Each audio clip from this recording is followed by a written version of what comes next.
మనతో ఉన్నారు. శివాజీ గారిని మాట్లాడవలసిందిగా రిక్వెస్ట్ చేస్తున్నాం. మీడియా మిత్రులకు, ఎలక్ట్రానిక్ మీడియా మిత్రులకు, సోషల్ మీడియా ఇన్ఫ్లుయెన్సర్స్కి అందరికీ స్వాగతం. దండోరా చాలా తెలంగాణ రూటెడ్ ఫిల్మ్ అండి. ఇది తను మురళి ఈ స్క్రిప్ట్ రాసుకున్న ఏం చదువుకున్నారు మీరు అని అడిగా. ఏం చదువుకోవడం అంటే అమెరికా నుంచి వచ్చాను అని అన్నాడు. Cinema is all about emotion అండి, కమర్షియల్. ఇది మాత్రం నిజం. మనం ఏదో జనానికి సలహాలు సందేశాలు ఇద్దామనుకునే పరిస్థితి అయితే సినిమాకి వాళ్ళు లేదు. ఈ సినిమాలో ఎంటర్టైన్మెంట్ ఉంటుంది, ఎమోషన్ ఉంటుంది, డ్రామా ఉంది, అగ్రెషన్ ఉంది. నేను దండోరా అని టైటిల్ చెప్పినప్పుడు నేను అన్నాను, ఎందుకు వన్ సైడ్ అనుకుంటారేమో కదా ఆ సినిమా అన్నాను. లేదు, అది కామెడీ ఉన్నా దండోరా వేసినట్టే ఉంటుంది. ఎమోషన్ ఉన్నా సరే ఆ దండోరా ఏదైతే ఒక ఫీల్ ఉంటుందో, లోపల ఎమోషన్ ఉంటుందో, అది దాన్ని ఆ దండోరా అనేది ఒక ఎమోషన్. దండోరా ఈజ్ అన్ ఎమోషన్ అనేది నా ఫీలింగు. కథ విన్నప్పుడు నాకు ఒకటే అనిపించింది, ఆఫ్టర్ కోర్టు కన్నా ముందే ఈ సినిమా నేను కమిట్ అయ్యాను. కంటెంట్ ఫుల్లీ లోడెడ్ ఫిల్మ్ అండి. ఇది మనం ఇలా మాట్లాడగానే, లేదంటే మనం ఇలా బాధపడి చెప్పగానే సినిమా చూస్తారనుకునే రోజులు లేవు. ఎవ్వడికి అలాంటి ఓపిక లేదు, అంత టైము లేదు. ఫార్వర్డ్ చేయటంలోనే ఉంటారు మనం ఏం చేసినా. అది కాకుండా ఇది కంటెంట్ ఓరియంటెడ్ ఫిలిం. ఇది మనకి తమిళ్లో వచ్చినా, ఏ లాంగ్వేజ్లో వచ్చినా ఈ సినిమా ఆడుద్దండి, అంతవరకు అయితే కన్ఫామ్. ఇది నా అభిప్రాయం. నా అభిప్రాయాన్ని అంగీకరిస్తారో లేదనేది రేపు పొద్దున సినిమా థియేటర్లో రిలీజ్ అయిన రోజు మనకు తెలుస్తుంది. పాత్రలు ప్రతి ఒక్కళ్ళకి కూడా వాళ్ళ స్థాయిలో వాళ్ళని ఎలివేట్ చేసుకోవటానికి ఒక్కొక్క క్యారెక్టరు అలా క్రియేట్ చేశారు. ఈ పాత్ర దొరికిన ప్రతి ఆర్టిస్టులు అదృష్టవంతులేనండి. ఈ సినిమాలో వాళ్ళు ఎంతసేపు ఉంటారనేది సెకండరీ, స్క్రీన్ స్పేస్ ఎంత అనేది సెకండరీ.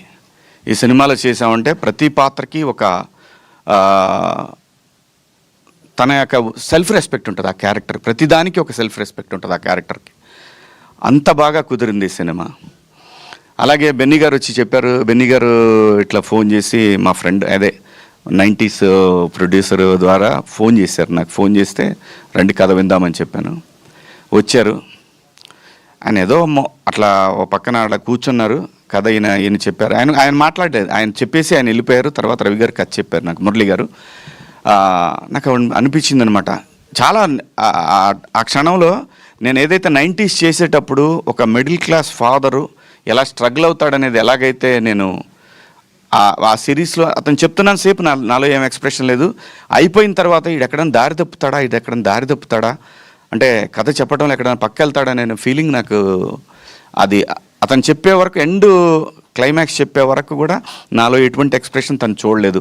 కానీ ఒక చోట నాకు కళ్ళమ్మ నీళ్ళు రావటం చూశాడు. ఇంకా అదే లాస్ట్ సీను. అది చూసిన తర్వాత అతను అలాంటి ఒక అనుభూతి ఇతను కథ చెప్పినప్పుడు అది వేరే, ఆ ఎమోషన్ వేరే, ఇది వేరే. బట్ అలాగా ఇతను ఏమైనా దారి తప్పుతాడని చెప్పి నేను ఏ కథ చెప్పినా కానీ, కోర్టు తర్వాత మీ అందరికీ తెలుసు మనం ఎన్ని సినిమాలైనా చేయొచ్చు. ఎన్నో వచ్చినాయి నాకు, రోజు 4-5 సినిమాలు వచ్చినాయి. ఎందుకంటే 13 సంవత్సరాలు సస్టైన్ అయ్యాను. సినిమా డబ్బులు లేకుండా, సినిమా పని చేయకుండా సస్టైన్ అయినండి. డబ్బుల కోసం ఏది పడితే అది చేయాలనే ఉద్దేశం నాకైతే లేదు.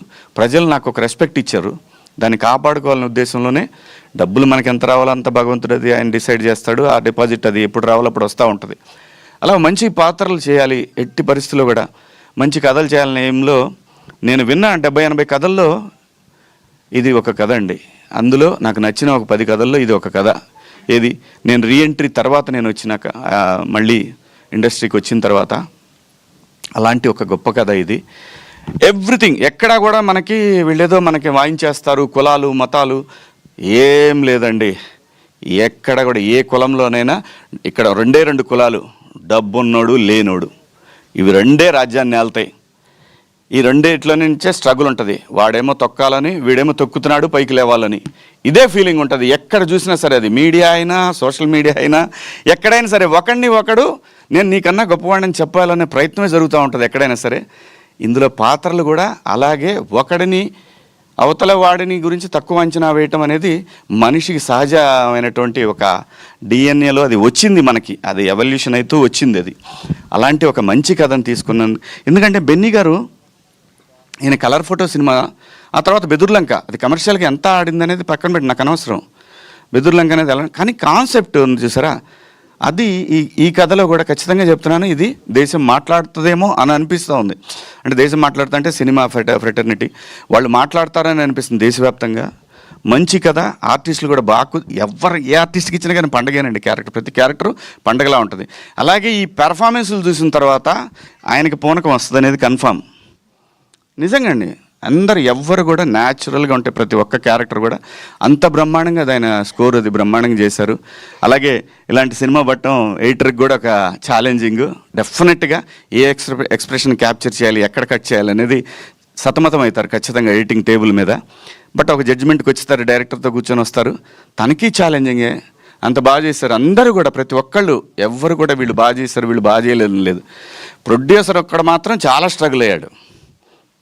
ఆబ్వియస్లీ అవుతారు కదా, ప్రతి ఒక్కడికి డబ్బులు ఇస్తేనే వస్తారు ఎవడైనా సరే. ఇవాళ పరిస్థితులలోనే డబ్బులు ఇస్తేనే పనిచేస్తారు. బట్ ఆ పెయిన్ ఉంటేనే దీనికి రెస్పాన్సిబిలిటీ ఉంటుంది. నేను చేశాను, 4 సినిమాలు చేశాను నేను. ఆ రెస్పాన్సిబిలిటీ ఉంటుంది, ఆ పెయిన్ ఉంటుంది. కానీ ఖచ్చితంగా ఇది టేబుల్ మీద బ్రహ్మాండంగా డెలివరీ అవుతుంది. ఏం టెన్షన్ వద్దండి. ఖచ్చితంగా 25వ తారీఖు క్రిస్మస్కి ముందుగా ఓవర్సీస్లో 23వ తారీఖు నుంచి ప్రీమియర్స్ ఉంటాయి. నేను ఇక్కడ కూడా అదే రోజు ఇద్దామండి. ఎందుకు భయపడాలి, మనం ఎందుకు భయపడాలి, కంటెంట్ ఉంది ఇక్కడ. సినిమాని నమ్మి కథని నమ్మి చేసిన సినిమా బ్రహ్మాండంగా ఉంటుంది. మీరందరి ఆశీర్వాదం కావాలి. బాగాలేదని మనం ఎంత చెప్పినా కానీ, మనం ఎంత ఏం చేసినా కానీ వాళ్ళకి నచ్చని దాని గురించి రాయమన్నా రాయరు, అది పోదు పెన్ను. దానికి కూడా ఒక సెల్ఫ్ రెస్పెక్ట్ ఉంటుంది. మనం ఎంత చెప్పినా కానీ దానికి కూడా ఒక సెల్ఫ్ రెస్పెక్ట్ ఉంటుంది. కాబట్టి ఖచ్చితంగా నమ్మి చేశాము, నచ్చుతుందని ఆశిస్తున్నాను.